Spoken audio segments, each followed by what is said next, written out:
നമസ്കാരം. ഇവർക്ക് daily news analysis സ്വാഗതം. നമ്മൾ നോക്കുമ്പോൾ ഹിന്ദു ന്യൂസ് ആർട്ടിക്കിൾസ് ആണ്. ഇത് ന്യൂസ് നമുക്ക് ഡിസ്കസ് ചെയ്യാനായിട്ട് 4 ഇമ്പോർട്ടന്റ് ആർട്ടിക്കിൾസ് ആണുള്ളത്. First article InvITs and rates എന്നുള്ളതാണ്. ഇൻവിറ്റ്സ് എന്ന് പറഞ്ഞാൽ ഇൻഫ്രാസ്ട്രക്ചർ ഇൻവെസ്റ്റ്മെന്റ് ട്രസ്റ്റ് എന്നും അതുപോലെ തന്നെ റിയൽ എസ്റ്റേറ്റ് ഇൻവെസ്റ്റ്മെന്റ് ട്രസ്റ്റ് എന്നുള്ളതാണ് റേറ്റ്സ് എന്ന് പറയുകയാണെങ്കിൽ.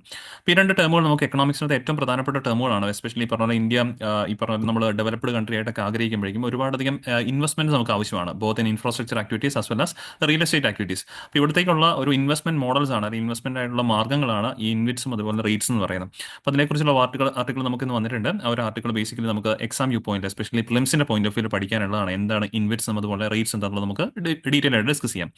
രണ്ടാമത്തെ ടോപ്പിക്ക് ഇന്ത്യയുടെ എക്സ്പോർട്ട് ആൻഡ് ഇമ്പോർട്ട് ഡേറ്റയാണ്. 2004 മുതൽ 2024 വരെയുള്ള ഒരു 2 ഡെക്കേഡ്സ്, അതായത് 20 ഇയേഴ്സിലേക്കുള്ള ഒരു കമ്പാരിസൺ ഡേറ്റ നമുക്ക് വന്നിട്ടുണ്ട്. അപ്പോൾ ആ ഒരു ഡേറ്റയൊക്കെ നമുക്ക് പ്രിലിംസിന് ആവശ്യമായിട്ട് അറിയാം. ഏതൊക്കെ മേഖലയിലാണ് കൂടുതൽ നമ്മൾ ഗ്രോത്ത് വിറ്റ്നസ് ചെയ്തത്, അല്ലെങ്കിൽ ഏതൊക്കെ മേഖലയിൽ നമുക്ക് ഇമ്പോർട്ട് താരതമ്യേന കുറയ്ക്കാൻ സാധിച്ചു, അല്ലെങ്കിൽ കറന്റ് ഈ പറഞ്ഞ 2024 ഫിനാൻഷ്യൽ ഇയറിൽ ഏറ്റവും കൂടുതൽ ഇന്ത്യ എക്സ്പോർട്ട് ചെയ്ത ഐറ്റംസ് ഏതൊക്കെയാണ്, ഏറ്റവും കൂടുതൽ ഇന്ത്യ ഇമ്പോർട്ട് ചെയ്ത ഐറ്റംസ് ഏതൊക്കെയാണ്, ഇങ്ങനെയുള്ള ഡേറ്റാസ് ഒക്കെ പൊതുവെ ഈ പറഞ്ഞ പ്രിലിംസ് നമുക്ക് ചോദിക്കാറുള്ളതാണ്. അതുകൊണ്ട് തന്നെ ആ ഒരു ഡേറ്റയെ നമുക്ക് വിശദമായിട്ട് പഠിക്കേണ്ടതുണ്ട്.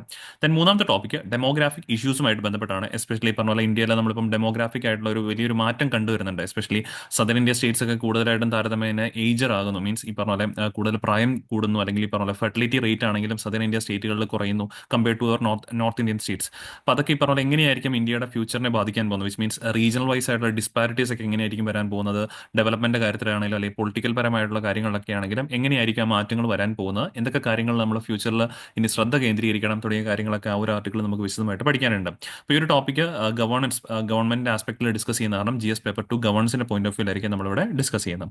ദെൻ ആദ്യത്തെ ഈ 3 ആർട്ടിക്കിൾ നമുക്ക് ബിസിനസ് ലൈൻ മാഗസിനിൽ നിന്ന് വന്നിരിക്കുന്ന ആർട്ടിക്കിളാണ്. ദെൻ ഫോർത്ത് ആർട്ടിക്കിൾ നമ്മുടെ ഹിന്ദു ന്യൂസ് പേപ്പറിലെ ആർട്ടിക്കിളാണ്. The hidden cost of green washing Indian railways, നമ്മുടെ ഹിന്ദു ന്യൂസ് പേപ്പറിന്റെ എഡിറ്റോറിയൽ പേജിലെ ആർട്ടിക്കിളാണ്.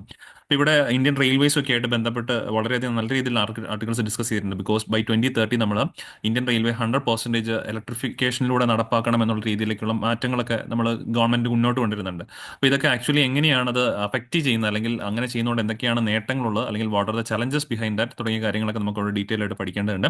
ഇപ്പോൾ ഇവിടെ ഗവൺമെന്റിന്റെ ആസ്പെക്റ്റിലും അതുപോലെ തന്നെ ഇത്തരത്തിൽ 100% ഇലക്ട്രിഫിക്കേഷൻ എന്നൊക്കെ പറയുമ്പോഴേക്കും ഗവൺമെന്റ് ഉദ്ദേശിക്കുന്ന ഒരു എൻവയോൺമെന്റ് ഫ്രണ്ട്ലി ആക്കി മാറ്റുക. So general studies paper 3 environment പെർസ്പെക്റ്റീവിലും അതുപോലെ തന്നെ ഇവിടെ റെയിൽവേസിന്റെ ഗുഡ്സ് ട്രാൻസ്പോർട്ടേഷനെ കുറിച്ചിട്ടൊക്കെ ഡിസ്കസ് ചെയ്യുന്നുണ്ട്. അപ്പോൾ അതുകൊണ്ട് തന്നെ എക്കണോമിക്സിന്റെ പെർസ്പെക്റ്റീവിൽ നമുക്ക് ഈ ഒരു ആർട്ടിക്കിളിനെ ഡീൽ ചെയ്യാനായിട്ട് സാധിക്കും. സോ ഇത്രയും ആർട്ടിക്കിൾ നമ്മൾ വിശദമായിട്ട് പഠിച്ചതിന് ശേഷം നമ്മൾ എല്ലാ ദിവസവും ചെയ്യുന്ന പോലെ തന്നെ ഒരു മോഡൽ MCQ ഉണ്ട്, പ്രിലിംസിന്റെ MCQ കൂടെ സോൾവ് ചെയ്തായിരിക്കും നമ്മൾ സെഷൻ വൈൻഡ് അപ്പ് ചെയ്യുന്നത്. നമുക്ക് ടൈം കളയാണ്ട് സെഷൻ സ്റ്റാർട്ട് ചെയ്യാം.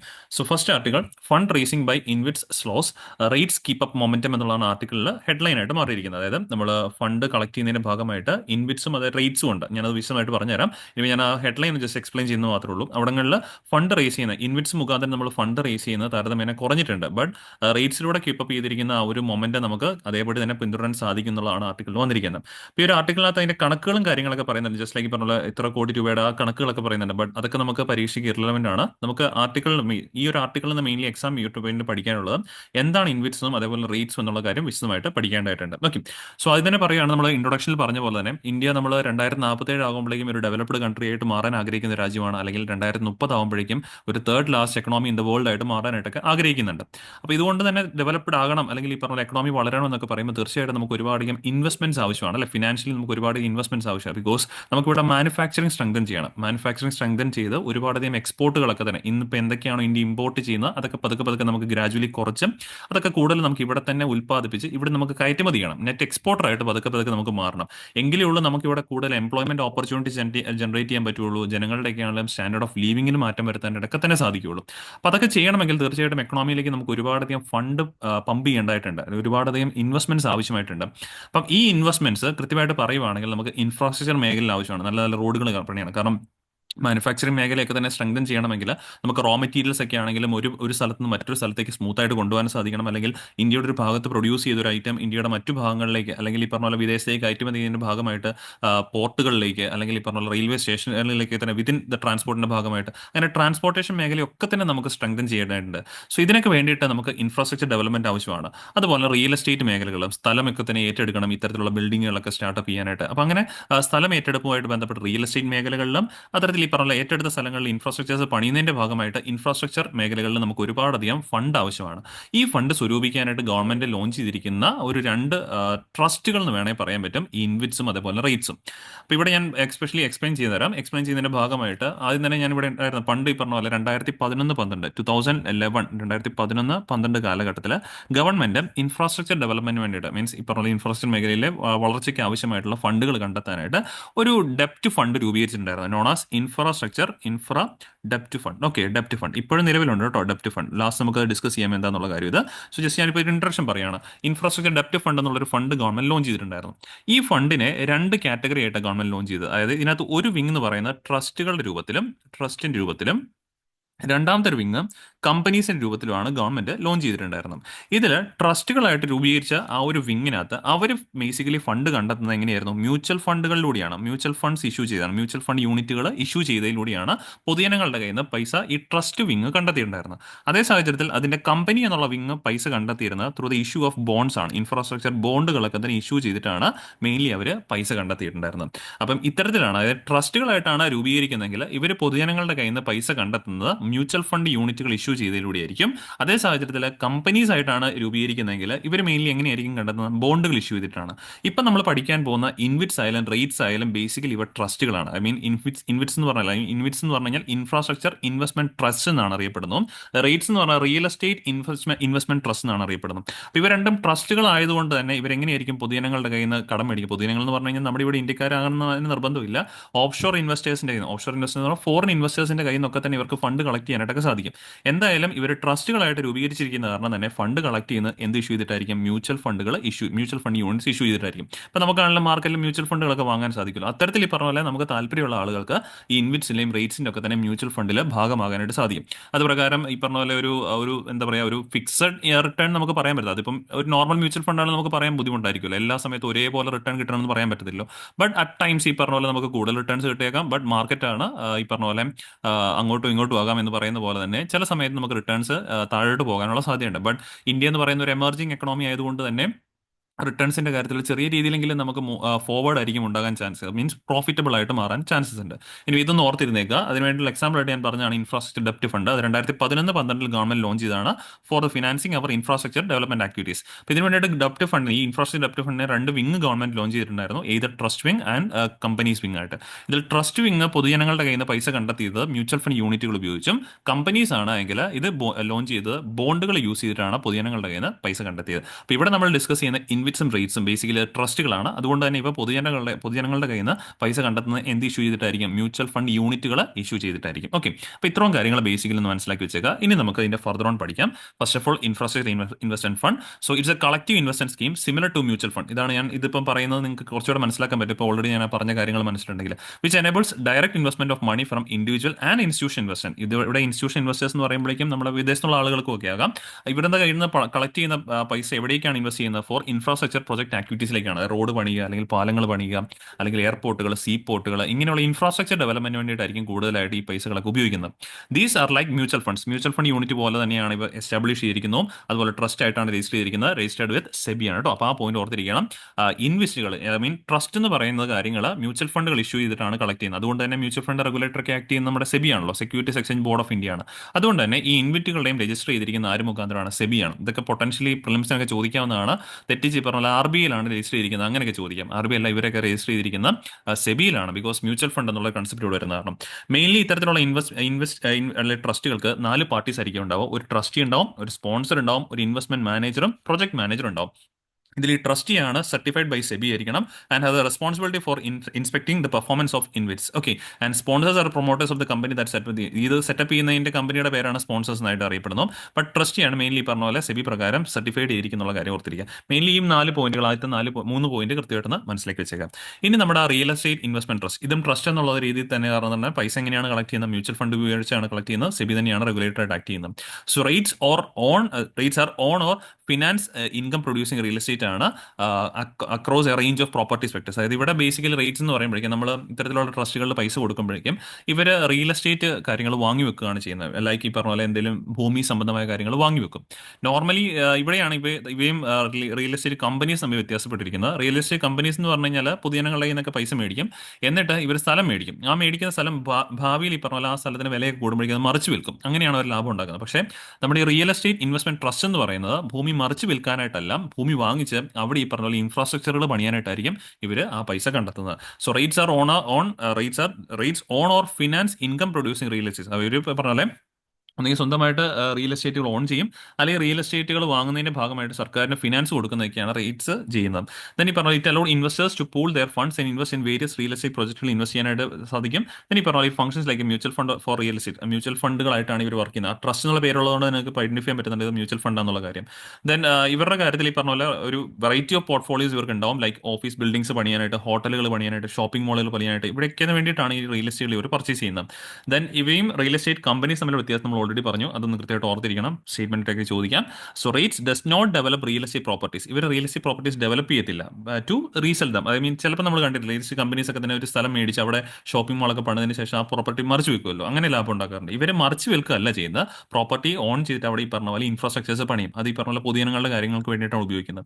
എന്നിട്ട് അതിൽ നിന്ന് കിട്ടുന്ന വരുമാനമാണ് ബേസിക്കലി ഈ പറഞ്ഞ പോലെ ഈ ഒരു ഇതിൽ നിന്ന് കിട്ടുന്ന വരുമാനമായിട്ട് മ്യൂച്വൽ ഫണ്ട് ഇൻവെസ്റ്റ് ചെയ്ത ആൾക്കാർക്ക് തിരികെ കൊടുക്കണല്ലോ, ഡിവിഡൻഡ് ഒക്കെ ആയിട്ട് അതിന് വേണ്ടി കൊടുക്കാം. ഇപ്പോൾ ഉദാഹരണം പറയുവാണെങ്കിൽ ഇപ്പോൾ നമ്മളൊരു ഭൂമി ഏറ്റെടുത്തു, അവിടെ ഈ പറഞ്ഞ പോലെ റോഡൊക്കെ പണിത് കഴിയുമ്പോഴേക്കും അതിൽ നിന്ന് ടോളുകൾ കളക്ട് ചെയ്യുമല്ലോ, ആ ടോൾ കളക്ട് ചെയ്യുന്ന ഒരു വരുമാനമാണ്. ആ കിട്ടിയ വരുമാനം വെച്ചിട്ടാണ് ഡിവിഡൻഡ് ആയിട്ട് മ്യൂച്വൽ ഫണ്ടിന്റെ ഹോൾഡ് ചെയ്യുന്ന ആൾക്കാർക്ക് തന്നെ കൊടുക്കുന്നത്. സോ ഇവിടെ REITs buys and develop properties primarily to operate them as part of its investment പോർട്ട്ഫോളിയോയുടെ ഭാഗമായിട്ടത് ഓപ്പറേറ്റ് ചെയ്തിട്ട് അതിൽ നിന്ന് കിട്ടുന്ന ലാഭമാണ് ഇൻവെസ്റ്റേഴ്സിന് തിരികെ കൊടുക്കുന്നത്. അപ്പോൾ ഈ രണ്ട് കാര്യം ഓർക്കണേ, റിയൽ എസ്റ്റേറ്റ് ഇൻവെസ്റ്റ്മെന്റ് ട്രസ്റ്റും അതുപോലെ ഇൻഫ്രാസ്ട്രക്ചർ ഇൻവെസ്റ്റ്മെന്റ് ട്രസ്റ്റും. ഇൻഫ്രാസ്ട്രക്ചർ ഇൻവെസ്റ്റ്മെന്റ് ട്രസ്റ്റ് മെയിൻലി ഇൻഫ്രാസ്ട്രക്ചറിനെ പ്രൊമോട്ട് ചെയ്യാനായിട്ട്, അല്ലെങ്കിൽ അതിന്റെ ഈ പറഞ്ഞ പോലെ കൺസ്ട്രക്ഷൻ ആക്ടിവിറ്റീസ് അല്ലെങ്കിൽ അതിന്റെ കൺസ്ട്രക്ഷൻ ഒക്കെ ആയിട്ട് ബന്ധപ്പെട്ട് ഫിനാൻസ് കൊടുക്കുന്നതാണ് ആ ഒരു trust. Then real estate investment trust എന്ന് പറയുന്നത് റിയൽ എസ്റ്റേറ്റ് പ്രോപ്പർട്ടീസിലായിരിക്കും അവർ ഈ പറഞ്ഞ പോലെ ഇൻവെസ്റ്റ് ചെയ്യുന്നത്. ബോത്ത് ഈ പറഞ്ഞ രണ്ടെന്നും ഇവിടെ രജിസ്റ്റർ ചെയ്തിരിക്കുന്നതാണ്, നമ്മുടെ സെബിയിൽ രജിസ്റ്റർ ചെയ്തിരിക്കുന്നതാണ് കാര്യം ഓർത്തിരിക്കുക. ഇതിൽ കുറച്ചുകൂടെ യങ്ങർ ആയിട്ടുള്ള ഏത് ട്രസ്റ്റ് എന്ന് ചോദിച്ചാൽ റേറ്റ്സ് ആണ്. ബിക്കോസ് റേറ്റ്സ് മെയിൻലി 2014 ഇൻട്രൊഡ്യൂസ് ചെയ്തിട്ടുണ്ടായിരുന്നത്, 2014 and regulated by SEBI. Already trust എന്ന് പറയുമ്പോൾ നമ്മൾ ഓൾറെഡി മനസ്സിലാക്കുന്ന സെബിയിലാണ് രജിസ്റ്റർ ചെയ്തിരിക്കുന്നത്, ബിക്കോസ് മ്യൂച്വൽ ഫണ്ട് എന്നുള്ള കൺസെപ്റ്റ് വരുന്നതാണ്. So for a company to qualify as REIT, the following REIT, ഒരു കമ്പനിക്ക് റേറ്റ് ആയിട്ട് നമുക്ക് സെബിയിൽ രജിസ്റ്റർ ചെയ്തിരിക്കണമെങ്കിൽ ഏതൊക്കെ ക്രൈറ്റീരിയസ് ഉണ്ടായിരിക്കണം എന്ന് ചോദിച്ചു കഴിഞ്ഞാൽ 90% of the income must be distributed to the investors. കിട്ടുന്ന വരുമാനത്തിന്റെ 90% ഈ പറഞ്ഞ ഇൻവെസ്റ്റേഴ്സിലേക്കായിട്ട് ഡിവിഡൻഡ് ഫോമാറ്റിൽ കൊടുത്തിരിക്കണം. ഇനി 80% of the investment must be made in properties are capable of generating revenues. അവരുടെ ഇൻവെസ്റ്റ് ചെയ്യുന്നതിനകത്ത് 80% ഇൻവെസ്റ്റ്മെന്റും properties are capable of generating റവന്യൂസിലായിരിക്കണം ഇൻവെസ്റ്റ് ചെയ്യേണ്ടത്. Then only 10% of the total investment must be made in real estate under construction properties. അപ്പം പുതിയതായിട്ടുള്ള പ്രൊജക്റ്റുകളായിരിക്കണം കൂടുതൽ ഇവർ invest ചെയ്യേണ്ടത്. അണ്ടർ കൺസ്ട്രക്ഷൻ പ്രോപ്പർട്ടീസ് ഇൻവെസ്റ്റ് ചെയ്യുന്നത് 10% മാത്രമായിരിക്കണം എന്നുള്ള കാര്യം ഓർത്തിരിക്കുക. And the company must have an asset base of at least 500 crore rupees. 500 കോടി രൂപയെങ്കിലും അസറ്റ് ബേസ് ഉള്ള കമ്പനികൾക്ക് ഇതിനുള്ള ലൈസൻസ് കിട്ടുള്ളൂ. And REITs cannot invest in agriculture land, vacant land. Agriculture ലാൻഡിലോ വേക്കൻ ലാൻഡിലോ റേറ്റ്സിന് ഇൻവെസ്റ്റ് ചെയ്യാൻ സാധിക്കത്തില്ല. ഇതെല്ലാം പോയിന്റ്സ് ആണ്, നമുക്ക് പരീക്ഷയിൽ ചോദിക്കാൻ ചാൻസസ് വളരെ വളരെ കൂടുതലുള്ള പോയിന്റ്സ് ആണ്. ഓക്കെ, അപ്പോൾ ഇതൊന്നും മറക്കാതെ ഓർത്തിരുന്നേക്കാം. അപ്പോൾ മെയിൻലി ഇത്രയാണ് ഓർത്തിക്കേണ്ടത്. ഇനി നമ്മൾ ആ തുടക്കത്തിലാണ് ഇൻഫ്രാസ്ട്രക്ചർ ഡെപ്റ്റ് ഫണ്ട് ഉണ്ടല്ലോ, ഇതിനെ കൂടെ പറഞ്ഞുതരാം. സോ ഇൻഫ്രാസ്ട്രക്ചർ ഡെപ്റ്റ് ഫണ്ട് എന്ന് പറഞ്ഞാൽ these are investment vehicles sponsored by commercial banks and non banking financial companies. അപ്പോൾ കൊമേഴ്ഷ്യൽ ബാങ്കുകളും NBFCസും പ്രൊമോട്ട് ചെയ്യുന്ന ഇൻവെസ്റ്റ്മെന്റ് വെഹിക്കിൾസ് ആണ് ഇൻഫ്രാസ്ട്രക്ചർ ഡെപ്റ്റ് ഫണ്ട് എന്ന് പറയുന്നത്. And this funds attract investment from domestic and offshore institution investors. Offshore എന്ന് പറഞ്ഞു കഴിഞ്ഞാൽ വിദേശത്ത് നിന്നുള്ള ആളുകളിൽ നിന്നൊക്കെ തന്നെ പൈസ സ്വരൂപിക്കാം. പർട്ടിക്കുലർലി ഇൻഷുറൻസ് ആൻഡ് പെൻഷൻ ഫണ്ടുകളിൽ നിന്നൊക്കെയാണ് ഇവർ പൈസ സ്വരൂപിക്കുന്നത്. ദെൻ ഇതിന്റെ സ്ട്രക്ചർ എന്ന് പറഞ്ഞു കഴിഞ്ഞാൽ they can be structured either as A trust or A company. ഇത് ഞാൻ തുടക്കത്തിൽ പറഞ്ഞ് ഓർക്കുന്നുണ്ടാവും, ഇതിന് ട്രസ്റ്റ് വിങ് ഉണ്ടാവും അല്ലെങ്കിൽ ഈ പറഞ്ഞ കമ്പനി വിങ് ഉണ്ടാവും. സോ ട്രസ്റ്റ് ആണ് ഇവർ രൂപീകരിക്കുന്നതെങ്കിൽ ടിപ്പിക്കലി ഈ പറഞ്ഞ റെഗുലേറ്റ് ചെയ്യുന്ന സെബി ആണ്. ആൻഡ് റിസംബിൾ മ്യൂച്വൽ ഫണ്ടുകളെ ആയിരിക്കും റിസംബിൾ ചെയ്യുന്നത്. നേരെ തിരിച്ച് ഈ പറഞ്ഞ പോലെ കമ്പനി ബേസ്ഡ് ആയിട്ടുള്ള കാര്യമായിട്ടാണ് രൂപീകരിക്കുന്നതെങ്കിൽ ദേ ആർ യൂഷ്വലി NBFCs ആയിരിക്കും. And regulated will be by RBI. Okay, companies ആയിട്ടാണ് രജിസ്റ്റർ ചെയ്യുന്നതെങ്കിൽ അതിനെ റെഗുലേറ്റ് ചെയ്യുന്ന RBI ആയിട്ടും, ട്രസ്റ്റുകളായിട്ടാണ് രജിസ്റ്റർ ചെയ്യുന്നതെങ്കിൽ അതിനെ റെഗുലേറ്റ് ചെയ്യുന്ന സെബി ആയിരിക്കും എന്നുള്ള കാര്യം ഓർത്തിരിക്കും. പിന്നെ ഇതിന്റെ സ്പോൺസർഷിപ്പ് ആയിട്ട് ആക്ട് ചെയ്യുന്ന only banks and infrastructure finance companies are eligible to sponsor infrastructure development fund NBFCs എന്നുള്ള കാര്യം ഓർക്കുക. അപ്പോൾ ഇതിനെ സ്പോൺസർ ചെയ്യാനായിട്ട് ആർക്കൊക്കെ സാധിക്കുള്ളൂ? ബാങ്കുകൾക്കും അതേപോലെ ഇൻഫ്രാസ്ട്രക്ചർ ഫിനാൻസ് കമ്പനീസിന് മാത്രമേ സാധിക്കത്തുള്ളൂ, അല്ലാത്തൊരാൾക്കും പറ്റത്തില്ല. അപ്പോൾ ഈ പോയിന്റുകൾക്ക് ഓർത്തിരിക്കുക, ഇതെല്ലാം പരീക്ഷയ്ക്ക് നമുക്ക് ചോദിക്കാൻ ചാൻസസ് ഉള്ള ഏരിയസ് ആണ്. ഓക്കെ, അപ്പോൾ ഇത്രയാണ് ആ ഒരു ആർട്ടിക്കിൾ നമുക്ക് എക്സാം വ്യൂ പോയിന്റിൽ പഠിക്കാനായിട്ടുണ്ടായിരുന്നത്. ഇനി നമ്മൾ രണ്ടാമത്തെ ആർട്ടിക്കിളാണ്. ഇതാണ് ഇന്ത്യയുടെ എക്സ്പോർട്ട് ഇമ്പോർട്ട് ഡേറ്റയാണ്. ഇന്നത്തെ ആ ഒരു ബിസിനസ് ലൈൻ മാഗസിനിലെ എഡിറ്റോറിയൽ പേജിൽ നമുക്ക് ഉണ്ടായിരുന്ന ഒരു ആർട്ടിക്കിളാണിത്. സോ അവിടെ നിന്ന് എടുത്തതാണ് ഈ എക്സ്പോർട്ട് ഇമ്പോർട്ടിന്റെ ആ ഒരു ഡേറ്റ. ബിക്കോസ് ഇതൊക്കെ നമുക്ക് പരീക്ഷയിൽ ആവശ്യമായിട്ട് വരും. നിങ്ങൾ PYQs കണ്ടിട്ടുണ്ടെങ്കിൽ, ഫിലിംസിനൊക്കെ PYQs ശ്രദ്ധിച്ചിട്ടുണ്ടെങ്കിൽ ഇങ്ങനെയുള്ള ഡേറ്റാസ് വെച്ചിട്ടുള്ള ക്വസ്റ്റ്യൻസ് ഒക്കെ നമുക്ക് അവിടെ കാണാനായിട്ട് സാധിക്കുന്നതാണ്. അപ്പോൾ ഇവിടെ നോക്കുവാണെങ്കിൽ 20 വർഷ കാലയളവിൽ, അതായത് രണ്ട് ഭാഗമായിട്ട് സ്പ്ലിറ്റ് ചെയ്തിട്ടുണ്ട്. ഇത് 2004 തൊട്ട് 2014, പിന്നെ 2014 2024. അപ്പോൾ അങ്ങനെ രണ്ട് ഡെക്കേഡ്സിന്റെ സ്പ്ലിറ്റ് ചെയ്തിട്ടുള്ള ഡേറ്റാസ് നമുക്ക് ഇവിടെ കാണാൻ സാധിക്കും in terms of export as well as import. അപ്പോൾ ഇവിടെ ലാസ്റ്റ് പറഞ്ഞ ടോട്ടൽ ബില്യൺ ആ ഒരു കണക്ക് നോക്കുമ്പോൾ മനസ്സിലാക്കുന്നുണ്ട് ഇന്ത്യയുടെ എക്സ്പോർട്ട് ആണെങ്കിൽ എത്രമാത്രം വേരി ചെയ്യുന്നുണ്ടെന്നുള്ള. 2004 വെറും 63.8 ഈ പറഞ്ഞ പോലെ ബില്യൺ US ഡോളറിന്റെ എക്സ്പോർട്ടിൽ നിന്നിരുന്ന രാജ്യം ഇപ്പൊ നിലവിൽ അത് ഓൾമോസ്റ്റ് പറയുവാണെങ്കിൽ ഒരു 7 ടൈംസ് എങ്കിലും നമുക്ക് മൾട്ടിപ്ലൈ ചെയ്യാൻ സാധിച്ചു. Which stands around 437.1 billion US ഡോളറിലേക്ക് നമ്മുടെ എക്സ്പോർട്ട് വളർന്നിട്ടുണ്ട്. പക്ഷേ ഇതേ കാലഘട്ടത്തിൽ തന്നെ അലാർമിംഗ് ആയിട്ട് മറ്റൊരു കാര്യം നടന്നിട്ടുണ്ട്. 2004 കാലഘട്ടത്തിൽ 78.1 ഈ പറഞ്ഞ ബില്യൺ US ഡോളറിന്റെ ഇമ്പോർട്ട് ചെയ്തിരുന്ന കൺട്രി ഓൾമോസ്റ്റ് 9 ടൈംസ്, 9 ടൈംസ് എങ്കിലും ഈ പറഞ്ഞ 7 to 9 എന്ന് പറയുമ്പോൾ അപ്രോക്സിമേറ്റ്ലി 63. അപ്പം 9 ടൈംസ്, ഒരു 10 ടൈംസ് വേണമെങ്കിൽ അടുത്ത് വേണമെങ്കിൽ പറയാം, അല്ലെങ്കിൽ പോലും 9 ടൈംസോളം ഇന്ത്യയുടെ ഇമ്പോർട്ട് വർദ്ധിച്ചിട്ടുണ്ട്. അപ്പോൾ എക്സ്പോർട്ട് 7 ടൈംസ് വർദ്ധിച്ചപ്പോൾ ഇമ്പോർട്ട് ഈ കാലഘട്ടത്തിൽ 9 മടങ്ങാണ് വർദ്ധിച്ചിട്ടുണ്ടായിരുന്നത്. അപ്പോൾ സ്റ്റിൽ ഈ പറഞ്ഞ പോലെ നമ്മുടെ രാജ്യം വളർന്നിട്ടുണ്ട്, ഒരുപാടധികം ആക്ടിവിറ്റീസ് ഒക്കെ തന്നെ നമുക്ക് നടത്തിയിട്ടുണ്ട്. ബട്ട് ഈ ഒരു ടൈമിൽ നമുക്ക് ഏതും കൂടെ വളർന്നുപോയി, ഇമ്പോർട്ടും കൂടെ ഒരുപാട് വളർന്നുപോയി. ബട്ട് 2030 ആകുമ്പോൾ അല്ലെങ്കിൽ 2047 ആകുമ്പോൾ ഡെവലപ്ഡ് കൺട്രി ആയിട്ട് മാറണമെങ്കിൽ ഈ പറഞ്ഞ രീതിയിലുള്ള ഇമ്പോർട്ടൊക്കെ താരതമ്യം നമുക്ക് കുറയ്ക്കണം. കുറച്ചുകൂടെ നമുക്ക് ഇന്ത്യ സെൽഫ് സഫിഷ്യന്റ് ആയിട്ട്, സെൽഫ് റിലയന്റ് കൺട്രി ആയിട്ട് മാറാനായിട്ട് സാധിക്കണം. അപ്പോൾ ഈ ഒരു ഡേറ്റ ഓർത്തിരിക്കുക. ഈ ഡേറ്റയിൽ നിന്ന് പൊട്ടൻഷ്യൽ നമുക്ക് ചോദിക്കാൻ സാധ്യതയുള്ളത് from the 2 decades India's import has grown in a lesser pace when compared to India's exports. അങ്ങനെ ചോദിക്കാം. എക്സ്പോർട്ടിനെ താരതമ്യം ചെയ്ത് ഇന്ത്യയുടെ ഈ ഒരു 20 വർഷ കാലഘട്ടത്തിൽ ഇമ്പോർട്ടിന്റെ വളർച്ച വളരെയധികം കുറവായിരുന്നു എന്ന് ചോദിച്ചു കഴിഞ്ഞാൽ അത് തെറ്റാണ്. ബിക്കോസ് ഇവിടെ നമ്മൾ പറഞ്ഞു ഈ കാലയളവിൽ നമുക്ക് എക്സ്പോർട്ട് വളർന്ന് 7 മടങ്ങാണ് എങ്കിൽ ഇമ്പോർട്ട് ഏകദേശം 9 മടങ്ങാണ് വളർച്ച കൈവരിച്ചത്. അപ്പം എക്സ്പോർട്ടിനേക്കാൾ കൂടുതൽ വളർച്ചയുടെ ഗ്രോത്തിന്റെ പേസ് ആർക്കുണ്ടായിരുന്നു? ഇമ്പോർട്ട്സിനുണ്ടായിരുന്നുള്ള കാര്യം ഓർത്ത് വെച്ചേക്കാം. ഇനി ഓരോ സെക്ടേഴ്സ് ആയിട്ട് നോക്കണം. സെക്ടർ വൈസ് നമ്മളിപ്പം കറന്റ് 2020-24 ഫോക്കസ് ചെയ്യാം, കാരണം അതാണല്ലോ ഇപ്പം നമ്മുടെ റണ്ണിങ് ഇയർ എന്ന് പറയുകയാണെങ്കിൽ. അപ്പോൾ ഈ 2024 ഇന്ത്യ പ്രധാനമായിട്ടും എക്സ്പോർട്ട് ചെയ്ത വസ്തുക്കൾ നോക്കിയേ. പ്രധാനമായിട്ട് എക്സ്പോർട്ട് ചെയ്ത എക്സ്പോർട്ട് കമ്പോണന്റിനകത്ത് 13.9 ബില്യൺ US ഡോളറിനുണ്ട്. പിന്നെ 21.5 ബില്യൺ US. അപ്പോൾ ഏറ്റവും കൂടുതൽ 21.5 ബില്യൺ US ഡോളറിന് നമ്മൾ കയറ്റുമതി ചെയ്തതാണ് പെട്രോളിയം ഓർസ് മിനറൽ കോൾ. അപ്പം നോക്കിയും പെട്രോളിയം ഉൽപ്പന്നങ്ങൾ, റിഫൈൻഡ് ആയിട്ടുള്ള പെട്രോളിയം ഒക്കെ ഇവിടെ വരുന്നത്, അതുപോലെ മിനറൽ ഓറുകൾ, അതുപോലെ കോൾ ഐറ്റംസ്, ഇതെല്ലാമാണ് ഇന്ത്യ പ്രധാനമായിട്ടും ഈ സമയങ്ങളിൽ ഇന്ത്യ കയറ്റുമതി ചെയ്തത്. 21.5 ബില്യൺ US ഡോളറിന്റെ കയറ്റുമതി ഈ ഭാഗത്തിലുണ്ടായിരുന്നു. And that contributed to first position of India's export to other countries. Second സ്പോട്ടിൽ നിന്നിരുന്നത് കെമിക്കൽസ് ആൻഡ് ഫാർമസ്യൂട്ടിക്കൽസ് ആണ്. ബിക്കോസ് ഇന്ത്യ അറിയപ്പെടുന്ന ഗ്ലോബൽ വേൾഡിന്റെ ഫാർമസി എന്നൊക്കെ ഒരു വിളിപ്പേര് ഇന്ത്യക്കുണ്ട്. അതുകൊണ്ട് തന്നെ കെമിക്കൽസ് ആൻഡ് ഫാർമസ്യൂട്ടിക്കൽസ് ആണ് ഇന്ത്യയിലെ ഏറ്റവും പ്രധാനമായിട്ട് രണ്ടാമതായിട്ട് നമ്മൾ കയറ്റുമതി ചെയ്ത വസ്തു. അപ്പോൾ ഒന്ന് petroleum items, 2 chemicals and pharmaceuticals, then ഈ പറഞ്ഞ പോലെ 3 agriculture meat and processed food. Agriculture meat and processed food 11.1 billion US ഡോളറിന്റെ ഉണ്ടായിരുന്നു. അപ്പോൾ ഇത് ഫസ്റ്റ് ആദ്യത്തെ 3 സ്പോട്ടെങ്കിലും ഓർത്തിരിക്കണം, ഫിലിംസിനൊക്കെ കാണാറുണ്ട്, അതുകൊണ്ട് ജസ്റ്റ് പറയുന്നതാണ്. ഫസ്റ്റ് ഈ പറഞ്ഞ പോലെ ഇന്ത്യ ഏറ്റവും കൂടുതൽ കയറ്റുമതി ചെയ്യുന്ന പെട്രോളിയം, ഓറോ, മിനറൽസ്, കോളൊക്കെയാണ്. സെക്കൻഡ് സ്പോട്ടിൽ വരുന്ന കെമിക്കൽസ് ആൻഡ് ഫാർമസ്യൂട്ടിക്കൽസ്, തേർഡ് സ്പോട്ടിൽ വരുന്ന agriculture meat and processed food ആണ് മെയിൻലി വരുന്നത്. പിന്നെ അങ്ങോട്ടേക്ക് താഴത്തേക്ക് ഓരോരോ കാര്യങ്ങൾ വരുന്നുണ്ട്. ബട്ട് ആദ്യത്തെ 3 എണ്ണെങ്കിലും കൃത്യമായിട്ട് ഇന്ത്യ ഓർത്തിരിക്കാം. ഇനി ഈ പറഞ്ഞ പോലെ പ്ലാസ്റ്റിക്സ് ഐറ്റംസ്, ടെക്സ്റ്റൈല്, പിന്നെ ഡയമണ്ട്സ്, അതൊക്കെ വരുന്നുണ്ട്. അതൊക്കെ ഓർത്തിരിക്കുക. പിന്നെ ഈ പറഞ്ഞ പോലെ ഏറ്റവും പ്രധാനമായിട്ട് നമുക്ക് പറയാൻ സാധിക്കുന്നത് ഈ ഒരു 20 വർഷ കാലയളവിൽ വലിയൊരു വളർച്ച കൈവരിച്ചൊരു മേഖല എന്ന് പറയുന്നത് ഇലക്ട്രിക്കൽ കമ്പോണൻസ് ആണ്. ബിക്കോസ് 2004 വെറും 3 ബില്യൺ US ഡോളറിന്റെ കയറ്റുമതി ആ മേഖലയിൽ ഉണ്ടായിരുന്ന ഇന്ത്യ ഇപ്പോൾ 7.9 ബില്യൺ US ഡോളറാണ്. വിച്ച് മീൻസ് ഓൾമോസ്റ്റ് നമ്മൾ ഡബിൾ കടന്നിട്ടുണ്ട് അല്ലേ. 3 എന്നുള്ളത് ഡബിൾ കടന്ന് ഈ പറഞ്ഞ പോലെ 7.9 ബില്യൺ ഡോളറായി മാറുന്നുണ്ട്. വിച്ച് മീൻസ് ഇന്ത്യയിൽ ഉൽപ്പാദിപ്പിക്കുന്ന മൊബൈൽ ഫോണുകൾ, electrical items, telecom items, smart ഫോണുകൾ, ഇവയുടെയൊക്കെ തന്നെ ഒരു എന്താ പറയുക ഇൻഫ്ലുവൻസ് മറ്റ് രാജ്യങ്ങളിലേക്ക് വരുന്നുണ്ട്. അല്ലെങ്കിൽ കൂടുതൽ ആളുകൾ, വിദേശത്തുള്ള ആളുകൾ ഇന്ത്യൻ നിർമ്മിതമായ ഫോണുകളൊക്കെ തന്നെ വാങ്ങുന്നുണ്ട് എന്നുള്ളതും വലിയൊരു കാര്യം തന്നെയാണ്. പക്ഷേ ഇവിടെ തന്നെ ഒരു കാര്യം ഓർത്തിരിക്കണം. ഈ മേഖലയിൽ ഇലക്ട്രോണിക് കമ്പോണന്റുകളുടെ കാര്യത്തിൽ 2004 8.4 ബില്യൺ US ഡോളറിന്റെ ഇമ്പോർട്ട് ഉണ്ടായിരുന്നത് അത് നമ്മൾ വർദ്ധിപ്പിക്കേണ്ടി വന്നു 11.7 മടങ്ങ്. പക്ഷേ എക്സ്പോർട്ടിനെങ്കിലും അത്രയും പേസ് വന്നിട്ടില്ല. എക്സ്പോർട്ട് 2 മടങ്ങ് വർദ്ധിച്ചപ്പോൾ ഇത് അപ്രോക്സിമേറ്റ്ലി 1.5 ടൈംസ് മാത്രമേ ഇങ്ങോട്ടേക്ക് വർദ്ധിച്ചിട്ടുള്ളൂ. ബട്ട് സ്റ്റിൽ എക്സ്പോർട്ടിനേക്കാൾ കൂടുതൽ നമ്മൾ ആ മേഖലയിൽ ഇമ്പോർട്ട് ചെയ്യുന്നുണ്ടെന്നുള്ള കാര്യം ഓർത്തിരിക്കുക. എന്തായിരിക്കും നമ്മളിവിടെ കൂടുതൽ ഇമ്പോർട്ട് ചെയ്യുന്നത്? ഈ ഒരു ഇലക്ട്രിക്കൽ ഐറ്റംസിന് വേണ്ടുന്ന ചിപ്പുകൾ. കാരണം നമ്മൾ ആ കോവിഡിന്റെ സമയത്തൊക്കെ കണ്ടതാണ് ഇത്തരത്തിലുള്ള ഫാക്ടറികളൊക്കെ ഇന്ത്യയിൽ കുറച്ച് നാളത്തേക്ക് നമുക്ക് ക്ലോസ് ചെയ്യേണ്ടി വന്നിട്ടുണ്ടായിരുന്നു. സ്റ്റിൽ നമ്മൾ ഓപ്പൺ ചെയ്തതിന് ശേഷവും ഇത്തരത്തിലുള്ള ഇലക്ട്രിക് കമ്പനീസ് ഇന്ത്യയിൽ ക്ലോസ് ചെയ്യേണ്ടി വന്നിട്ടുണ്ട്. ബിക്കോസ് ചൈനയിലെ ലോക്ക്ഡൌൺ അന്നേരം കഴിഞ്ഞിട്ടുണ്ടായിരുന്നില്ല. ചൈനയിൽ നോക്കിയാണ് ഈ സ്മാർട്ട് ഫോണുകൾ അല്ലെങ്കിൽ മറ്റ് ഇലക്ട്രിക്കൽ കമ്പോണൻസ് ഒക്കെ ചിപ്പുകളും ഒക്കെ തന്നെ വരിക. അപ്പോൾ അതുകൊണ്ട് തന്നെ ആ മേഖലകളിൽ ഇന്ത്യ ഈ ഒരു 20 വർഷ കാലയളവിൽ ഏറ്റവും കൂടുതൽ നമുക്കൊരു ഗ്രോത്ത് ഉണ്ടായ ഒരു മേഖല എന്ന് പറയുന്നത് ഇലക്ട്രിക്കൽ കമ്പോണൻസ് ഉണ്ട്. പിന്നെ പറയുവാണെങ്കിൽ പെട്രോളിയം ഐറ്റംസ് അവിടെ നല്ലൊരു ഗ്രോത്ത് ഉണ്ട്. 8.9 എന്നുള്ളത് ഓൾമോസ്റ്റ് ഡബിൾ ചെയ്തു. ഓക്കെ, അതും ഡബിൾ ആയിട്ട് വന്നിട്ടുണ്ട്. 21.5 ടൈംസിലേക്ക് മുകളിലേക്ക് വന്നിട്ടുണ്ട്. അതേപോലെ ഇലക്ട്രിക്കൽ കമ്പോണൻസിനും ആ ഗ്രോത്ത് നമുക്ക് കാണാനായിട്ട് സാധിക്കുന്നുണ്ട്. സോ അതേപോലെ തന്നെ നമുക്ക് ഇമ്പോർട്ടും കൂടെ നോക്കാം. ഇന്ത്യ പ്രധാനമായിട്ടും ഇമ്പോർട്ട് ചെയ്യുന്ന ഇറക്കുമതി ചെയ്യുന്നത് കണ്ടോ, $33.8 ബില്യൺ. ഏതാണത്? പെട്രോളിയം ഐറ്റം തന്നെ. അപ്പം ഇമ്പോർട്ടിന്റെ കാര്യത്തിൽ ഒന്നാം സ്ഥാനത്ത് നിൽക്കുന്ന പെട്രോളിയം ഐറ്റംസ് ആണ്. നമ്മളിപ്പോൾ കൂടുതലും ഇറക്കുമതി ചെയ്യുന്ന ക്രൂഡ് ഓയിലൊക്കെയാണ്. അത് ശുദ്ധീകരിച്ചിട്ടുള്ള റിഫൈൻഡ് പെട്രോളിയമാണ് നമ്മൾ കൂടുതലായിട്ടും കയറ്റുമതി ചെയ്യുന്നത്. ഇനി അതേ സ്ഥാനത്ത് സെക്കൻഡ് സ്പോട്ടിൽ നമ്മൾ ഇറക്കുമതി ചെയ്യുന്ന പറഞ്ഞാൽ ഡയമണ്ട്സ് ആണ്. ഓക്കെ, അവിടെ ഈ പറഞ്ഞ റോ ഡയമണ്ട്സ് ഒക്കെയാണ് നമ്മൾ ഇറക്കുമതി ചെയ്യുന്നത്. എന്നിട്ട് അത് പോളിഷ്ഡ് ആയിട്ടുള്ള ഡയമണ്ടുകളും ഗോൾഡ് ഐറ്റംസ് ഒക്കെയാണ് നമ്മൾ കയറ്റുമതി ചെയ്യുന്നത്. നമ്മൾ നേരത്തെ ക്ലാസ്സുകളിലൊക്കെ പഠിച്ചിട്ടുള്ളതാണ്. ഇന്ത്യ പ്രധാനമായിട്ടും ഇറക്കുമതി ചെയ്യുന്ന ഒരു വസ്തുവാണ് ഈ ഗോൾഡ് ഐറ്റംസ് എന്നൊക്കെ പറയുന്നത്. അത് നമ്മൾ ഇറക്കുമതി ചെയ്യുന്നുണ്ട്, പക്ഷേ അതേപോലെ തന്നെ നമ്മൾ എന്ത് ചെയ്യുന്നുണ്ട്, കയറ്റുമതിയും ചെയ്യുന്നുണ്ട്.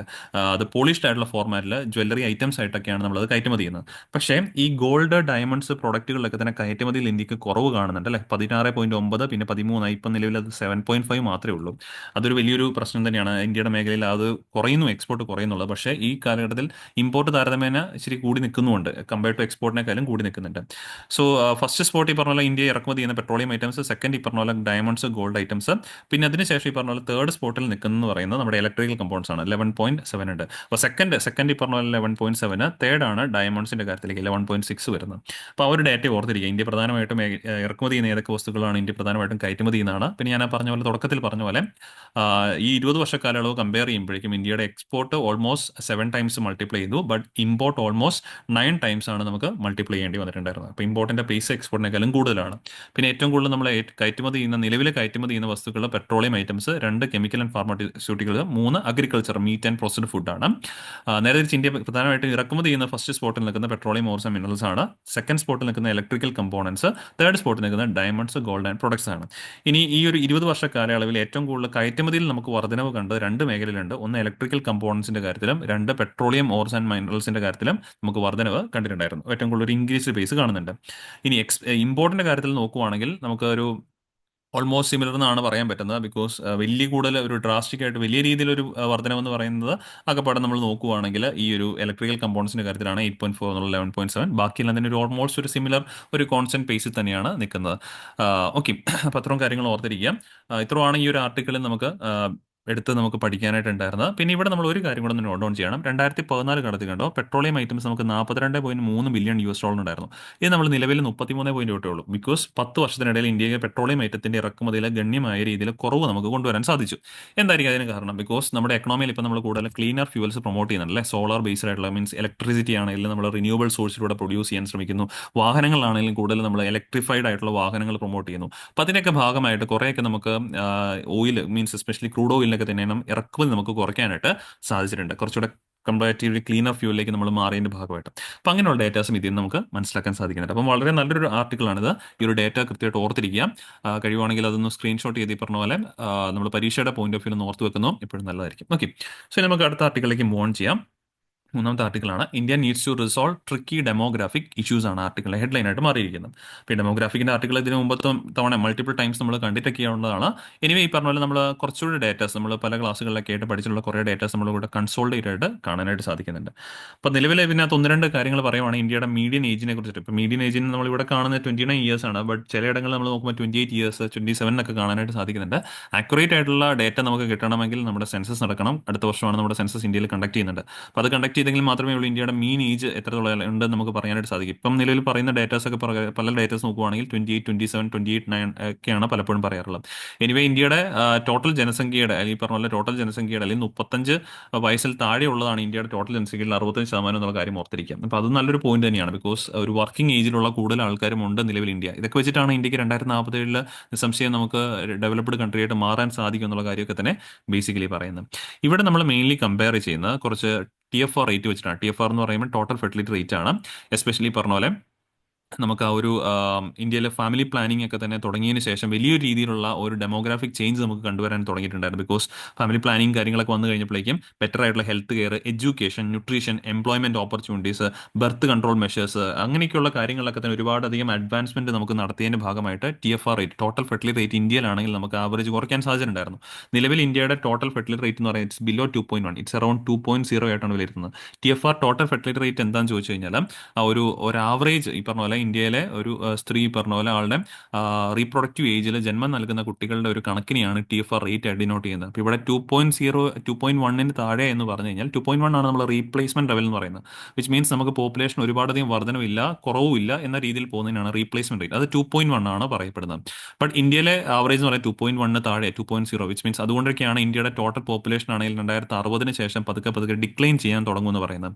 ഇതിവിടെ നിങ്ങൾക്ക് കാണാൻ സാധിക്കുന്നുണ്ട്. ഇപ്പോൾ ഉദാഹരണത്തിന് പറയുവാണെങ്കിൽ പോപ്പുലേഷൻ ആ ഒരു 1990s ശേഷം ഇന്ത്യയിൽ അധികം മാത്രം കൂടിയിട്ടില്ല, അത് ഡിക്ലൈനിങ് സ്റ്റേജിലാണ് പോയിക്കൊണ്ടിരിക്കുന്നത്.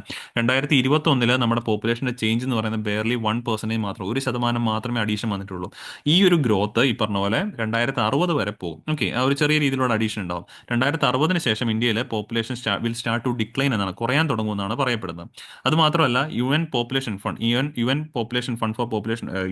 ഫണ്ട് പ്രകാരം ഇന്ത്യ ഏജിംഗ് റിപ്പോർട്ട് 2020 റിപ്പോർട്ട് ഉണ്ടായിരുന്നു, നമ്മൾ ക്ലാസ്സുകളിലൊക്കെ പഠിക്കുന്നതാണ്. ഈ ഒരു റിപ്പോർട്ട് പ്രകാരം ഇന്ത്യയുടെ ടോട്ടൽ പോപ്പുലേഷന്റെ നിലവിൽ പറയുന്നത് 2023 പബ്ലിഷ് ചെയ്ത റിപ്പോർട്ടാണ്. 2022 ഇന്ത്യയുടെ ടോട്ടൽ പോപ്പുലേഷനിൽ 60 വയസ്സിന് മുകളിൽ ഏജ് ഉള്ള എൽഡർലി പോപ്പുലേഷന്റെ കണക്കെന്ന് പറയുന്നത് 10.5%. ടോട്ടൽ പോപ്പുലേഷന് 10.5% ഈ 60 വയസ്സിന് മുകളിലുള്ള ആൾക്കാർ. ബട്ട് 2050 എത്തുമ്പോഴേക്കും ഇത് 20.8% വരാനുള്ള ചാൻസുകൾ ഉണ്ട് എന്നുള്ളതും പറയപ്പെടുന്നുണ്ട്. ബിക്കോസ് നമ്മുടെ പോപ്പുലേഷന്റെ ഏജ് ഇത് കുറഞ്ഞുകൊണ്ടിരിക്കുകയാണ്. ബട്ട് TFR റേറ്റ് ഞാൻ പറഞ്ഞു 2.0 എത്തി നിൽക്കുന്നു, ഓൾ ഓവർ ഇന്ത്യയുടെ ആവറേജ് എടുത്ത് നോക്കുകയാണെങ്കിൽ. ബട്ട് സദർ ഇന്ത്യ സ്റ്റേറ്റുകൾ ഇത് വളരെ കുറവാണ്, കമ്പയർഡ് ടു 2.0 എന്നാൽ അധികം കുറവാണ്. ഇപ്പോൾ തമിഴ്നാട്ടിലാണ് ഏറ്റവും കുറവ്. നാഷണൽ ആവറേജിൽ TFR റേറ്റ് ഏറ്റവും കുറവുള്ള തമിഴ്നാട്ടിലാണ്. ഓൾമോസ്റ്റ് പറയുവാണെങ്കിൽ 1.5 എടുത്തിട്ടാണ്, ഈ പറഞ്ഞ പോലെ 1.5 ആ റേഞ്ചിലാണ്. തമിഴ്നാട്ടിലൊക്കെ ആണെങ്കിലും പോപ്പുലേഷൻ ഇവിടെ 1.4, തമിഴ്നാട്ടിൽ 1.4 ആണ്. ഫോളോഡ് ബൈ ആന്ധ്രാപ്രദേശിൽ 1.5, ആന്ധ്രാപ്രദേശ്, തെലങ്കാന, കേരളത്തിലും TFR റേറ്റ് 1.5 കേട്ടോ. അപ്പം ഇന്ത്യയിലെ ഏറ്റവും കുറവ് TFR റേറ്റ് ഉള്ള സംസ്ഥാനം ഏതെന്ന് ചോദിച്ചു കഴിഞ്ഞാൽ തമിഴ്നാടാണ്. ചിലപ്പോൾ നമ്മൾ കേരളം എന്നൊക്കെ പറഞ്ഞ് ഓർത്തേക്കാം. ബട്ട് തമിഴ്നാട്ടിൽ 1.4 ഉള്ളൂ, കേരളത്തിലും ആന്ധ്രാപ്രദേശിലും 1.5. ബിക്കോസ് അതെല്ലാം അടുത്തടുത്താണ് വരുന്നത്. പിന്നെ അടുത്ത് കിടക്കുന്നതാണ് കർണാടക 1.6. ഇതൊക്കെ വെച്ചിട്ടാണ് നമ്മൾ പറയുന്നത് സദേൺ ഇന്ത്യ സ്റ്റേറ്റുകളൊക്കെ നല്ല രീതിയിൽ ഈ കാര്യങ്ങൾ ചെയ്തിട്ടുണ്ട്, പോപ്പുലേഷനൊക്കെ കൺട്രോൾ ചെയ്യാൻ ശ്രമിച്ചിട്ടുണ്ട്. ഇതിന്റെ ഭാഗമായിട്ടാണ് നമ്മൾ 16th ഫിനാൻസ് കമ്മീഷൻ റീസെന്റ് ഒരു ആർട്ടിക്കൽ ഡിസ്കസ് ചെയ്തിട്ടുണ്ടായിരുന്നില്ലേ. ഫണ്ടൊക്കെ ആണെങ്കിലും നമ്മൾ പോപ്പുലേഷൻ അതിനകത്തൊരു ഭാഗമാണ്. സെൻട്രൽ ഗവൺമെന്റ് ആണെങ്കിൽ വെർട്ടിക്കൽ ഡെവല്യൂഷൻ ഓഫ് ടാക്സ് ചെയ്യുമ്പോഴേക്കും പോപ്പുലേഷൻ അതിനകത്തൊരു ഭാഗമാണ്. സദേൺ ഇന്ത്യ സ്റ്റേറ്റുകളുടെ പോപ്പുലേഷൻ കുറഞ്ഞു, നല്ല രീതിയിൽ ഇത്തരത്തിൽ ബർത്ത് കൺട്രോളിംഗ് മെഷേഴ്സ് ഒക്കെ തന്നെ അഡോപ്റ്റ് ചെയ്യുന്നതിന്റെ ഭാഗമായിട്ട് പോപ്പുലേഷൻ കുറഞ്ഞിട്ടുണ്ട്. ബട്ട് നോർത്തിൽ ഈ പറഞ്ഞ പോലെ നോക്കുവാണെങ്കിൽ പല സംസ്ഥാനങ്ങളിൽ എബോവ് 2.0 മുകളിലാണ്. ഇപ്പോൾ ഉദാഹരണം പറയുവാണെങ്കിൽ ഇന്ത്യയുടെ 3 സംസ്ഥാനങ്ങളിലാണ് ഈ TFR റേറ്റ് നാഷണൽ ആവറേജിനേക്കാൾ മുകളിൽ നിൽക്കുന്നത്. അത് ഏതൊക്കെയാണെന്ന് ചോദിച്ചാൽ ബീഹാർ, ജാർഖണ്ഡ്, ഉത്തർപ്രദേശ്, ഈ മേഖലകളിലാണ് ഹയർ ടോട്ടൽ ഫെർട്ടിലിറ്റി റേറ്റ് ഉള്ളത്. ഈ പറഞ്ഞ പോലെ ബട്ട് നാഷണൽ ആവറേജ് നോക്കുവാണെങ്കിൽ എടുത്ത് നോക്കുമ്പോഴേക്കും പല സംസ്ഥാനങ്ങൾ ഈ പറഞ്ഞ പോലെ 1.4 ഒക്കെയാണ്. തമിഴ്നാട്ടിലൊക്കെ കാര്യം നമ്മൾ പറഞ്ഞ പോലെ 1.4 ആ റേഞ്ചിലുണ്ട്. ബട്ട് റീസെന്റ് ആയിട്ടുള്ള ലാൻസൺ റിപ്പോർട്ടൊക്കെ സ്റ്റഡി ചെയ്യുന്നത് ഇന്ത്യയുടെ ടോട്ടൽ ഫെർട്ടിലിറ്റി റേറ്റ് തന്നെ 1.29 എത്തുമെന്നാണ് പറയുന്നത്. 2050 ആകുമ്പോഴേക്കും ഇന്ത്യയുടെ ഇപ്പം 2.0 എന്നുള്ളത് ബൈ 2050 അത് 1.29 എത്തിയേക്കുമെന്ന് പറയപ്പെടാറുണ്ട്. അപ്പോൾ അതുകൊണ്ട് തന്നെ വലിയൊരു ഡെമോഗ്രാഫിക് ചേഞ്ച് ആണ് ഇന്ത്യയിൽ കാണാൻ പോകുന്നത്. അതും എസ്പെഷ്യലി പറഞ്ഞാൽ സദേൺ ഇന്ത്യ സ്റ്റേറ്റുകൾ, ബിക്കോസ് ഇവിടെയൊക്കെ പോപ്പുലേഷൻ കുറഞ്ഞുകൊണ്ടിരിക്കുകയാണ്, പോപ്പുലേഷൻ കൂടുതലും ഏജ് ആയിക്കൊണ്ടിരിക്കുന്നു. അപ്പോൾ ആ ഒരു ഷിഫ്റ്റ് ബേസിക്കലി സദേൺ ഇന്ത്യ സ്റ്റേറ്റുകൾ നമ്മൾ കൂടുതലായിട്ടും കാണേണ്ടി വരും. ഇതുകൊണ്ട് ഈ പറഞ്ഞ പോലെ അഡ്വാൻറ്റേജ് ഉണ്ടെന്ന് ചോദിച്ചാൽ അഡ്വാൻറ്റേജ്, ബിക്കോസ് ഈ 60 വയസ്സിന് മുകളിലുള്ള എക്കണോമി എന്ന് പറയുന്നതാണ് സിൽവർ എക്കണോമി എന്ന് പറയുന്നത്. അതുകൊണ്ടുള്ള അഡ്വാൻറ്റേജ് എന്ന് പറയുന്നത് വളരെ ഒരു എക്സ്പീരിയൻസ്ഡ് ആയിട്ടുള്ള ആൾക്കാരെയാണ് നമുക്ക് കിട്ടുന്നത്. But at the same time ഈ പറഞ്ഞ പോലെ വർക്കിംഗ് ഏജ് പോപ്പുലേഷൻ എണ്ണം കുറയുന്നു എന്നുള്ളതും അത് വലിയൊരു വറിയിങ് ആയിട്ടുള്ള ഒരു പോയിന്റ് തന്നെയാണ്. അപ്പോൾ ഇവിടെ ഈ പറഞ്ഞ പോലെ ഒരുപാടധികം മാറ്റങ്ങൾ വന്നേക്കാം. മാറ്റങ്ങൾ എന്ന് പറഞ്ഞു കഴിഞ്ഞാൽ ഇതിൻ്റെയൊക്കെ ഭാഗമായിട്ടാണ് ഇന്റർ സ്റ്റേറ്റ് മൈഗ്രേഷൻ. ഇപ്പം കേരളത്തിലേക്ക് ആണെങ്കിലും നമ്മൾ നോക്കുവാണെങ്കിൽ ഒരുപാടധികം അന്യസംസ്ഥാന തൊഴിലാളികൾ നമ്മുടെ ഇങ്ങോട്ടേക്ക് വരുന്നുണ്ട്, മറ്റ് ഉത്തരേന്ത്യൻ സംസ്ഥാനങ്ങളിൽ നിന്ന് വരുന്നുണ്ട്. ബിക്കോസ് ഇവിടങ്ങളിൽ പോപ്പുലേഷൻ ഏജ് ആയിക്കൊണ്ടിരിക്കുകയാണ്. അപ്പോൾ കുറച്ചുകൂടെ എനർജറ്റിക് ആയിട്ട് വർക്ക് ചെയ്യേണ്ട മേഖലകളിൽ പണിക്കാരെ കിട്ടാതാകുന്നു. അപ്പോൾ അത് പോപ്പുലേഷൻ കൂടുതലുള്ള, താരതമ്യേന യങ്ങർ പോപ്പുലേഷൻ കൂടുതലുള്ള ഇന്ത്യയിലെ മറ്റ് സംസ്ഥാനങ്ങളിൽ നിന്നും ഇങ്ങോട്ടേക്ക് ആളുകൾ വരാനുള്ള ചാൻസസ് ഉണ്ട്. It will lead to inter state migration from northern and eastern states to more affluent southern സ്റ്റേറ്റുകളിലേക്ക് പോരാനുള്ള ചാൻസസ് ഉണ്ട്. ഇങ്ങനെയുള്ള ഈ ഒരു ഡെമോഗ്രാഫിക് റീബാലൻസിങ് ഇംബാലൻസ് എന്ന് പറഞ്ഞാൽ പോപ്പുലേഷൻ യങ്ങർ ആയിട്ടുള്ള ഏരിയയിൽ നിന്നും പോപ്പുലേഷൻ ഏജ്ഡ് ആയിട്ടുള്ള ഏരിയത്തേക്ക് ആളുകൾ ഷിഫ്റ്റ് ചെയ്യുന്നു. ഇത് ഈ പറഞ്ഞ പോലെ പല രീതിയിൽ ഗുണങ്ങളും ഉണ്ട്, അതേസമയത്ത് ഇതുകൊണ്ട് ദോഷങ്ങൾ ഉണ്ടാകാനുള്ള ചാൻസ് ഉണ്ട്. Because it can lead to social ഡിസ്ഹാർമണിയിലേക്ക് പോകാൻ ചാൻസ് ഉണ്ട്.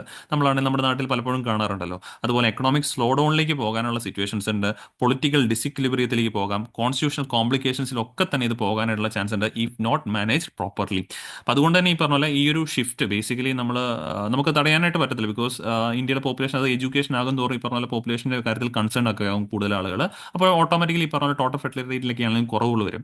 ബട്ട് ആ ഒരു സിറ്റുവേഷനെ കൃത്യമായിട്ട് മുന്നിൽ കണ്ടുകൊണ്ട് ഗവൺമെന്റ് അത് പ്ലാൻ ചെയ്യാൻ സാധിക്കണം. വരുന്ന കാലഘട്ടത്തിലേക്ക് എന്തൊക്കെ കാര്യങ്ങൾ ചെയ്യണം എന്നുള്ളത് പ്ലാൻ ചെയ്യാൻ സാധിക്കണം. പ്ലാൻ ചെയ്യുവാണെങ്കിൽ നമ്മൾ ഈ പറഞ്ഞ പോലെയുള്ള സിൽവർ ഡിവിഡൻഡ് ഉണ്ടല്ലോ, എബോവ് 60 ഇയേഴ്സ്, ആ സിൽവർ ഡിവിഡൻഡൊക്കെ തന്നെ നമുക്ക് പ്രോപ്പർലി യൂട്ടിലൈസ് ചെയ്യാൻ സാധിക്കും. ഇല്ലെങ്കിൽ it can lead to severe other problems.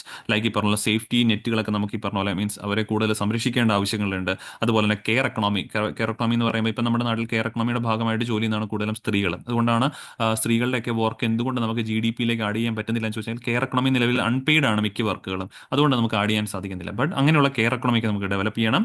ഈ പ്രായമായ ആൾക്കാരുള്ള സിൽവർ എക്കണോമി ഞാൻ പറഞ്ഞു എക്സ്പീരിയൻസ് ആയിട്ടുള്ള മേഖലയാണ്. അപ്പോൾ ആ സിൽവർ എക്കണോമി കൃത്യമായിട്ട് നമുക്ക് ഗൈഡ് ചെയ്യാൻ സാധിക്കണം. കെയർ എക്കണോമിയെ കൂടുതലായിട്ട് നമുക്ക് പോളിസി ഫോമിലേക്ക് കൊണ്ടുവരണം. ഇങ്ങനെയുള്ള സപ്പോർട്ടിംഗ് മെഷേഴ്സ് ഒക്കെ എടുക്കുവാണെങ്കിൽ ഈ ഓൾഡ് ഏജ് അല്ലെങ്കിൽ ഗ്രെയിൻ പോപ്പുലേഷൻ നമുക്ക് പ്രോപ്പറായിട്ട് ഹാൻഡിൽ ചെയ്ത് ഇന്ത്യക്ക് ഒരു ഡെവലപ്ഡ് ഫേസിലേക്ക് മാറാനായിട്ട് സാധിക്കും. Otherwise it can lead to severe other problems എന്നുള്ള കാര്യം കൂടി ഓർത്തിരിക്കാം. ഇതാണ് ഈ ഒരു ആർട്ടിക്കിളിന് മെയിൻലി ഈ പറഞ്ഞ പോലെ ഡെമോഗ്രാഫിക് ഇഷ്യൂസ് ആയിട്ട് നമ്മളോട് കൃത്യമായിട്ട് പറയുന്നത്. എനിക്ക് കുറേയധികം നല്ല പോയിന്റ്സ് നമുക്ക് ഇവിടുന്ന് മനസ്സിലാക്കാൻ പറ്റുന്നുണ്ട്. ലൈക്ക് മീൻസിനൊക്കെ വേണ്ടുന്ന ഒരുപാട് പോയിന്റ്സ് നമുക്ക് ഇവിടുന്ന് മനസ്സിലാക്കി എടുക്കാൻ പറ്റുന്നുണ്ട്. ഓക്കെ, ഇത്രയാണ് ഈ ഒരു ആർട്ടിക്കിൾ നമുക്ക് എക്സാം റിലേറ്റഡ് ആയിട്ട് പഠിക്കാനുണ്ടായിരുന്നു. ഇനി നമ്മുടെ ലാസ്റ്റ് ആർട്ടിക്കിളാണ് the hidden cost of green washing Indian railways. ഇതിൽ തന്നെ നമ്മൾ ഗ്രീൻ വാഷിംഗ് നട്ടാൽ ഇതിനു മുമ്പൊക്കെ നമ്മൾ കണ്ട കാരണം നമുക്ക് മനസ്സിലാക്കാൻ പറ്റുന്നുണ്ടാവും. ഗ്രീൻ വാഷിംഗ് എന്ന് പറയുന്നത് നമുക്കൊരു പ്രൊഡക്റ്റിനെ എക്കോ ഫ്രണ്ട്ലി ആക്കി അതിനെ ചിത്രീകരിക്കുന്നതിനെയാണ് ഗ്രീൻ വാഷിംഗ് എന്ന് പറയുന്നത്. ഗ്രീൻ എന്ന് പറയുന്നത് എക്കോ ഫ്രണ്ട്ലി എന്നുള്ള ഒരു കൺസെപ്റ്റ് ആണല്ലോ. അപ്പോൾ ഒരു പ്രൊഡക്റ്റ് അത് ആക്ച്വലി എക്കോ ഫ്രണ്ട്ലി ആകണം നിർബന്ധമില്ല. ബട്ട് നമ്മൾ അതിനെ എക്കോ ഫ്രണ്ട്ലി ആയിട്ട് ചിത്രീകരിക്കുന്നതിനെയാണ് അല്ലെങ്കിൽ തെറ്റിദ്ധരിപ്പിക്കുന്നതിനെയാണ് ഗ്രീൻ വാഷിംഗ് എന്ന് ബേസിക്കലി ഡിനോട്ട് ചെയ്യുന്നത്. അപ്പോൾ the hidden cost of green washing the Indian railways എന്നുള്ള ആർട്ടിക്കിളിനകത്ത് പറയുന്നത്. അപ്പോൾ ഈ ഒരു ആർട്ടിക്കിലേക്ക് കിടക്കുന്ന മുമ്പ് ജസ്റ്റ് ഇതിന്റെ കുറച്ച് ഇൻട്രൊഡക്ഷൻ പറഞ്ഞുതരാം. ലൈക്ക് ഈ പറഞ്ഞ പോലെ നമ്മൾ ഇപ്പോൾ ഇന്ത്യൻ റെയിൽവേസ് നമ്മൾ നോക്കുമ്പോൾ ഇപ്പം ട്രെയിനിലൊക്കെ എല്ലാവരും യാത്ര ചെയ്തിട്ടുള്ള ആൾക്കാരായിരിക്കുമല്ലോ, ഇവിടങ്ങളിൽ അല്ലെങ്കിൽ കണ്ടിട്ടുണ്ടാവും. അപ്പോൾ അവിടെ നമ്മൾ നോക്കുമ്പോൾ ഇപ്പോൾ ഇന്ത്യൻ റെയിൽവേസിലാണെങ്കിലും കൂടുതലായിട്ട് നമ്മൾ യൂസ് ചെയ്യുന്നതെന്ന് പറഞ്ഞു കഴിഞ്ഞാൽ ഇലക്ട്രിഫൈഡ് ആയിട്ടുള്ള എഞ്ചിൻസ് ആണ് കൂടുതൽ യൂസ് ചെയ്യുന്നത്, അല്ലെ? ഇലക്ട്രിക് ട്രെയിനുകളാണ് നമുക്ക് കൂടുതലും കാണുന്നത്. പണ്ടൊക്കെ അങ്ങനെ ആയിരുന്നില്ല, പണ്ട് കാലങ്ങളിൽ ഇപ്പോഴും ഉണ്ട്. ബട്ട് ഈ പറഞ്ഞ പോലെ താരതമ്യേന കുറവാണ്.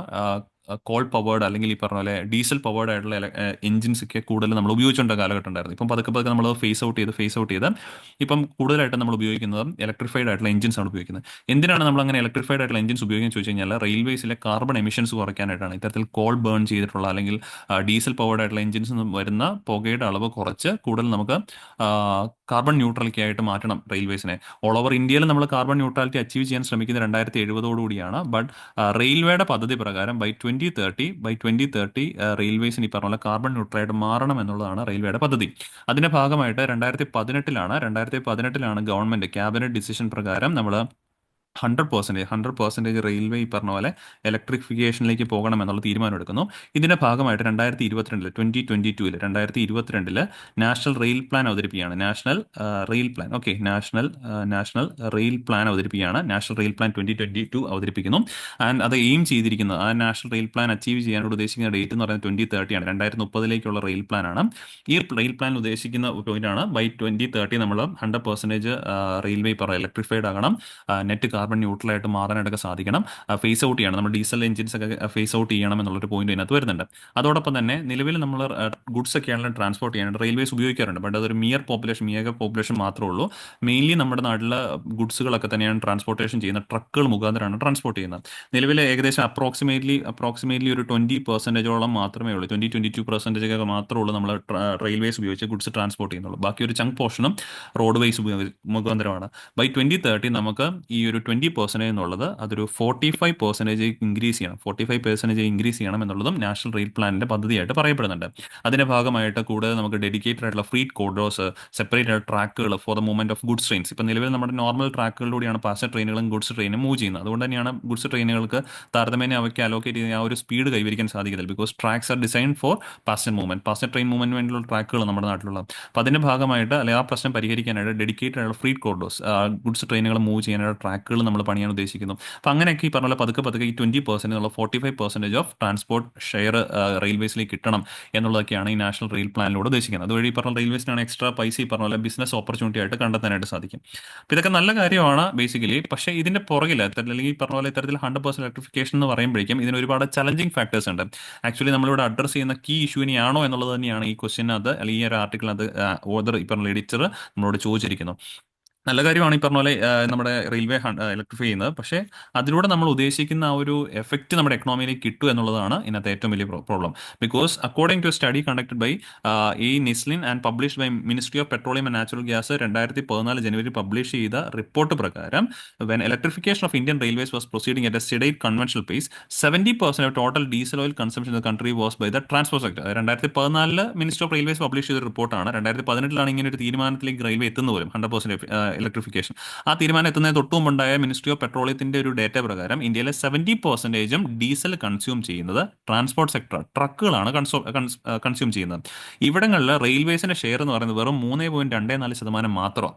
അപ്പോൾ അത്രയും മീഗർ പെർസെൻറ്റേജ് യൂസ് ചെയ്യുന്ന ഡീസൽ ഉപയോഗിക്കുന്ന ഒരു സെക്ടറിനെ 100% നമ്മൾ ഒരു ഇലക്ട്രിഫിക്കേഷനിലേക്ക് കൺവേർട്ട് ചെയ്ത് കഴിഞ്ഞാൽ എങ്ങനെയാണ് നമുക്ക് 2070 ആ ഒരു കാർബൺ ന്യൂട്രലൊക്കെ ആയിട്ട് മാറുന്നതിന്റെ വലിയൊരു അച്ചീവ്മെന്റ് ഇന്ത്യക്ക് പോസിബിൾ ആവുമോ എന്നുള്ളത് ഇവിടെ സംശയമുണ്ട്. ബിക്കോസ് ഇവിടെ നോക്കുവാണെങ്കിൽ നിലവിലുണ്ടായിരുന്ന ആ ഒരു ഡീസൽ എഞ്ചിനുകളൊക്കെ നമുക്ക് ഫേസ് ഔട്ട് ചെയ്ത് പുതിയ ഇലക്ട്രിഫൈഡ് ആയിട്ടുള്ള എഞ്ചിൻസിലേക്ക് കൺവേർട്ട് ചെയ്യുന്നതിന്റെ ഭാഗമായിട്ട് ഒരുപാടധികം എക്സ്പെൻഡിച്ചേഴ്സ് ഗവൺമെന്റ് വരുന്നുണ്ടായിരുന്നു.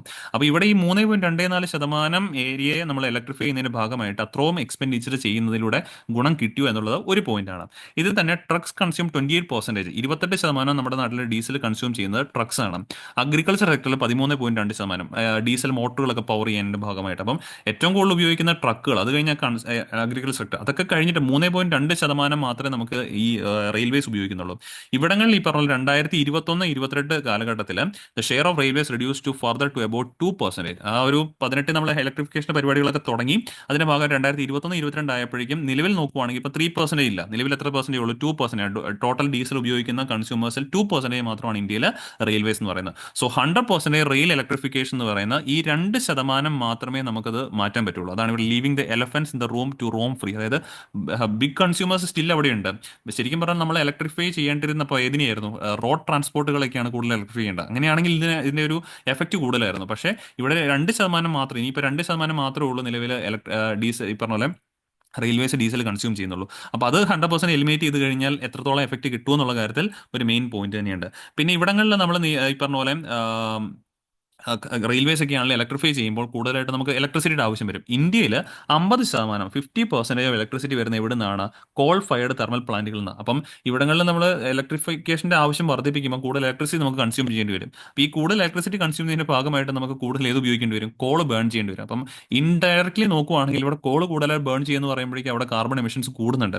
ഇനി ഈ കോൾ ഈ പറഞ്ഞ പോലെ ട്രാൻസ്പോർട്ട് ചെയ്യാനായിട്ട് നമ്മൾ ഏത് ഉപയോഗിക്കേണ്ടി വരും? ഈ പറഞ്ഞ എഞ്ചിൻസ്, നമ്മുടെ റെയിൽവേസ് ഉപയോഗിച്ചിട്ടാണ് കോളൊക്കെയാണ് ട്രാൻസ്പോർട്ട് ചെയ്യുന്നത്. അപ്പോൾ കോൾ ട്രാൻസ്പോർട്ട് ചെയ്ത് ഈ പറഞ്ഞ പോലെ കോൾ ബേൺ ചെയ്തിട്ട് ഇത്തരത്തിൽ ഇലക്ട്രിഫൈഡ് ആയിട്ടുള്ള ട്രെയിനുകൾ ഓടിക്കേണ്ട സിറ്റുവേഷനിലേക്കാണ് നമ്മൾ പൊയ്ക്കൊണ്ടിരിക്കുന്നത്. ഇതെല്ലാം കണക്ട് ചെയ്തിട്ടാണ് ആർട്ടിക്കിളിൽ ഈ പറഞ്ഞ പോലെ നമ്മുടെ എഡിറ്റർ പറഞ്ഞിരിക്കുന്നത് ഗ്രീൻ വാഷിംഗ് ഇന്ത്യൻ റെയിൽവേസിന്റെ ഹിഡൻ കോസ്റ്റിനെ കുറിച്ച്. അതായത് ഇന്ത്യൻ റെയിൽവേസ് ഗ്രീൻ വാഷ് ചെയ്യുന്ന റെയിൽവേ ഈ പറഞ്ഞ പോലെ എക്കോ ഫ്രണ്ട്ലി ആയിട്ട് മാറുന്നതിന്റെ ഭാഗമായിട്ട് നമുക്ക് ഡീസലൊക്കെ തന്നെ ഒഴിവാക്കി പോകുന്നു. പക്ഷേ ഇപ്പുറത്ത് അപ്പോൾ ഏത് ഉപയോഗിക്കുന്നുണ്ട്? കോളിന് ഉപയോഗം കൂടുതലായിട്ട് മാറുന്നുണ്ട് എന്നുള്ളത് തന്നെയാണ് കൃത്യമായിട്ട് എടുത്ത് പറയുന്നത്. കാരണം അതാണ് ഇതിനകത്ത് ഏറ്റവും വലിയൊരു സത്യാവസ്ഥയായിട്ട് പറയപ്പെടുന്നു. So the mission 100% electrification railways will also result in dichotomy in the near term. The Indian Railways today has more than 4,000 diesel locomotives ഉണ്ട്.